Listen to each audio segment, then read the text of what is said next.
रीतलाल यादव के लिए ऐसा बोल गई लालू की शेरनी कि एक बार फिर से रामकृपाल यादव को उनके सामने शायद घुटना ना टेकना पड़ जाए, क्योंकि जिस तरीके से मीसा भारती दानापुर में जाके गरजी हैं, उसके बाद रीतलाल यादव का सफर आसान हो गया।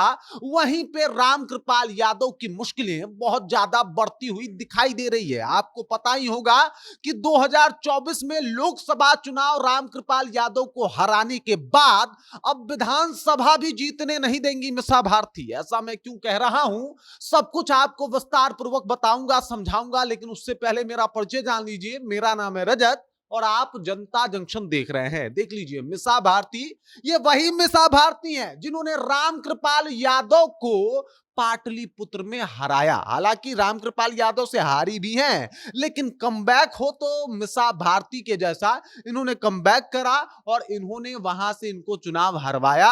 और चुनाव हरवाने के एक साल के बाद जब विधानसभा का चुनाव है और रामकृपाल यादव ने सोचा कि भाई साहब अगर लोकसभा में बात नहीं बनी तो विधानसभा लड़ लिया जाए, तो ऐसे में वहां पे भी ग्रहण बन के जो है वो मडराती हुई दिखाई दे रही है मीसा भारती। मीसा भारती पहुंच गई दानापुर। लोग कह रहे थे कि रीतलाल यादव और मीसा भारती के कुछ बेहतर और खास संबंध नहीं है, दोनों एक दूसरे को ज्यादा पसंद नहीं करते हैं, खास करके मीसा भारती रीतलाल यादव को पसंद नहीं करती। लेकिन इन सब जो अफवाह थी उसके ऊपर पानी फेरते हुए रीतलाल यादव के पक्ष में जो है वो मीसा भारती जाके चुनावी कैंपेन कर रही हैं, क्योंकि आज जो है रीतलाल यादव के ऑफिस का स्थापना हुआ, जहां से वो अपने चुनावी एजेंडे को, चुनावी जो भी उनकी चीजें हैं वहां से शुरू होगी, वहां से काम होगा। उनका ऑफिस का उद्घाटन था और इसमें आया कौन था, तो मीसा भारती आई थी। मीसा भारती वहां पे पहुंची तो देखिए दो तीन चीज जो है वो क्लियर हो गया। जो आरजेडी के मूल वोटर हैं वो ये बात समझ गए कि मीसा भारती से कोई अनबन नहीं है।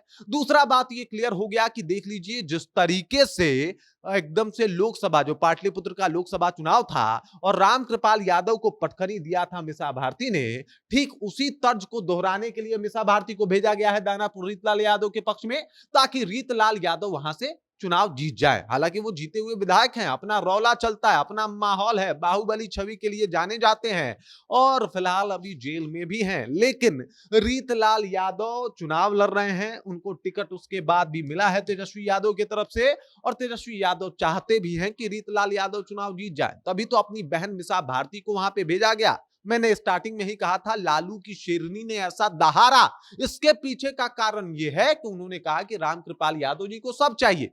पहले लोकसभा चुनाव लड़ा इन्होंने, लोकसभा चुनाव जीते तो सांसद थे तब ठीक था, हारे तो अब विधायकी भी लड़ने आ गए हैं। इस तरीके की तो स्थिति बनी हुई है। तो ऐसे में तो ये तो बहुत बड़ा खेल है भाई साहब, इनको सब चाहिए, एमएलसी भी बनना है, राज्यसभा से भी जाना है, सांसदी में जो है वो जनता का वोट भी चाहिए, फिर विधायकी भी लड़ जाना है।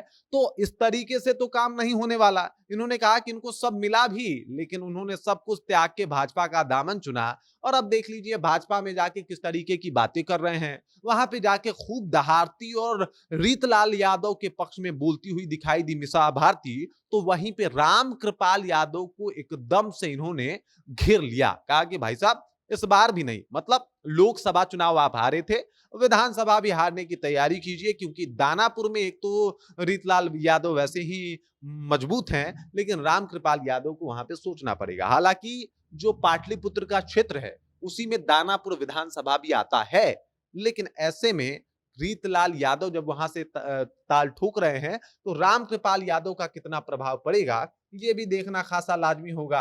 वहीं अगर तेजस्वी यादव की बात की जाए तो तेजस्वी यादव का पूरा ये कोशिश है कि किसी भी तरीके से रीतलाल यादव को फिर से चुनाव जो है वो जिताया जाए, और इसकी जिम्मेदारी अब मीसा भारती के कंधों पे है, जो कि पाटलिपुत्र से सांसद हैं और लालू यादव की सबसे बड़ी बेटी हैं। ये वो बेटी हैं जो मतलब पिता और माता जब बिजी रहा करते थे तो पार्टी के साथ साथ अपने भाई और बहनों को भी संभाल लेती थी। अब उनके कंधों पे जिम्मेदारी है दानापुर के सीट को संभालने की। बाकी इस खबर, इस जानकारी को लेकर आप क्या सोचते हैं, आपके जहन में क्या कुछ चल रहा है, कृपया कमेंट कीजिए और अपना विचार जो है हम तक पहुंचा दीजिए। बाकी आप देख रहे हैं जनता जंक्शन और मेरा नाम रजत है।